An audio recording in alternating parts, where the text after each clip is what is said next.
There is no justice. There is just us. What's my name, you ask? In an airport, it's random search.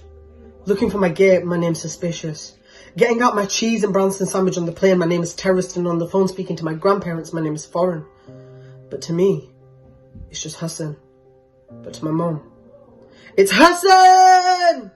Radicalisation is and never was in my fate, for this term and organisation was created solely by the state. People who murder in the name of my religion have destroyed our name and made an incision where the West placed bin Laden just to blur the vision. But I don't drop bombs, I drop mics. You see, terrorism was created as a weapon against Islam, an excuse to put us in camps and a reason to do us harm. A hatred for my religion created from love and peace. God put on this earth is Adam and his Eve. Allah is the creator of the trees, sand and seas, creator of my cells. He allows me to breathe.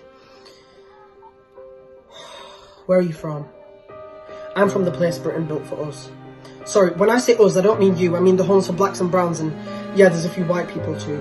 But I'm constantly finding myself trying to fit into this straitjacket society. Let me be accepted, I will conduct myself with propriety. I always manage to find myself filled with anxiety, but this is my turn to teach and I will not speak quietly.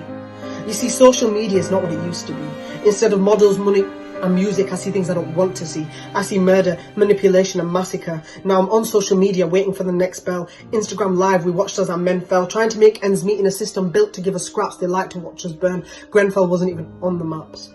But Britain is built on a false narrative. The media has always had their hands over our eyes. We're being manipulated into thinking that the colour white is the ultimate prize. It's been a long time coming, but people are finally hearing our cries, and together we're dismantling these false narrative lies. When do we go from being a little cuteling to running round robbing shops and looting? They let us think we have all of our rights, but we have none.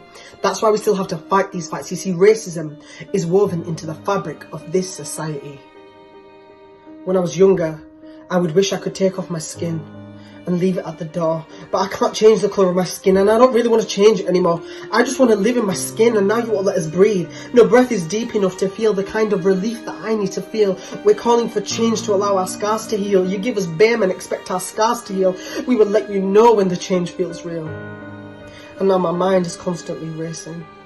And to the people I plead, I can't explain this pain, it's like you can't breathe. I don't understand how there's so much pain, but my body won't bleed. All this insanity just because the people want to be freed. A gang of thugs covered in blue, behaving like animals, but it's us in the zoo. The officer picked the first black boy he saw, stop and search, screaming "Get on the floor." He was ordering him in the name of the law. One pinned him down, the other thugs stood by. There was a silence when we heard George Floyd's soul cry.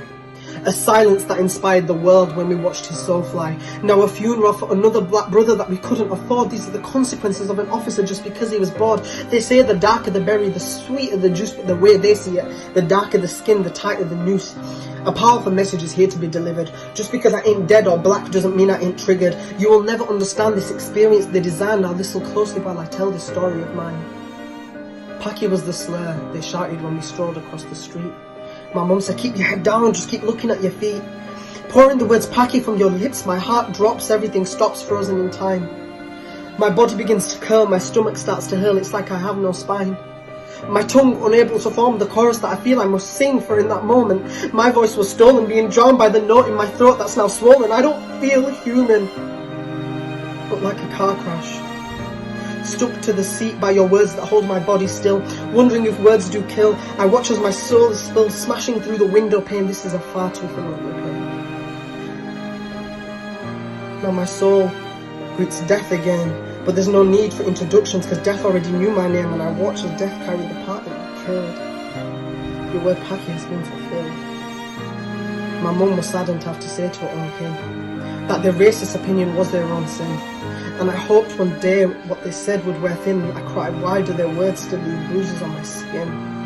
I could trust my majestic mother, she's so full of worth. She said she loved me even before the day of my birth. She looked into my tear glazed eyes and told me that the melanin in my skin is my prize, and it doesn't matter if by society I would be othered or ostracized. She whispered, son, together one day we will watch the sunrise, and voices of all colour would harmonise.